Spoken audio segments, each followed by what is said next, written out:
آج بات کرتے ہیں عظمت قرآن کی۔ یاد رکھیں، اللہ جل وعلا نے انسانوں کی رشد و ہدایت کے لیے انبیاء کرام علیہ السلام کو دنیا میں بھیجا،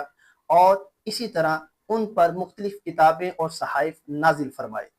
ان کتب و صحائف کے اندر اللہ تبارک و تعالیٰ نے انسان کی ہدایت کے لیے رہنما اصول دیے ہیں۔ یاد رکھیں کہ جتنی بھی کتابیں اور صحائف نازل فرمائے گئے، ان تمام کے اندر افضل و اعلیٰ اور بڑے مرتبے والی جو کتاب ہے وہ ہے قرآن عظیم۔ ایسی کتاب کہ جس کے اندر اگر ہم فضائل و کمال کی بات کریں تو قرآن مجید فرقان حمید وہ کتاب ہے کہ جس کا پیغام یہ ہے، قل یا ایھا الناس انی رسول اللہ الیکم جمیعا، کہ اللہ تبارک و تعالیٰ نے جس رسول پر نازل فرمائی اس کو تمام مخلوق کی طرف مبعوث فرمایا۔ اور قرآن مجید فرقان حمید ایسی کتاب، ایسی عظمت والی کہ جب اس کا نزول ہوتا ہے تو پھر اللہ حکم ارشاد فرما دیتا ہے بقیہ جتنی بھی شریعت ہیں ان کے احکام منسوخ ہو گئے، یعنی انہیں ختم کر دیا گیا، اب قانون اور احکام نافذ ہوں گے تو قرآن مجید فرقان حمید کے ہوں گے۔ اسی طرح اگر قرآن مجید فرقان حمید کی ہم دیگر کتب سے اس کا کمپیئر کرتے ہیں تو دیگر جتنی بھی کتابیں آئیں ان میں تحریف ہوگی، رد و بدل کر دیا گیا،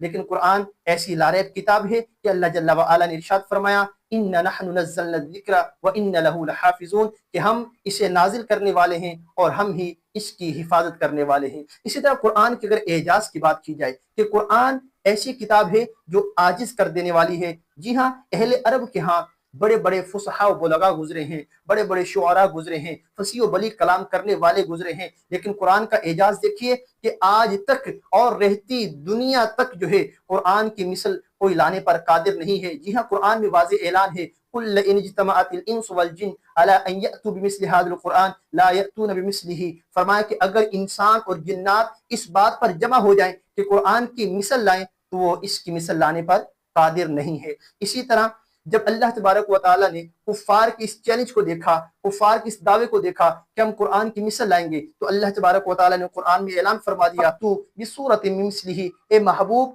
ایسے دعویٰ کرنے والوں سے کہہ دیجئے قرآن کی مثل لانا تو دور کی بات ہے، تم تو اس کی مثل ایک صورت بھی لانے پر قادر نہیں۔ تو یہ قرآن کی عظمت ہے۔ اسی طرح قرآن مجید فرقان حمید جو ہے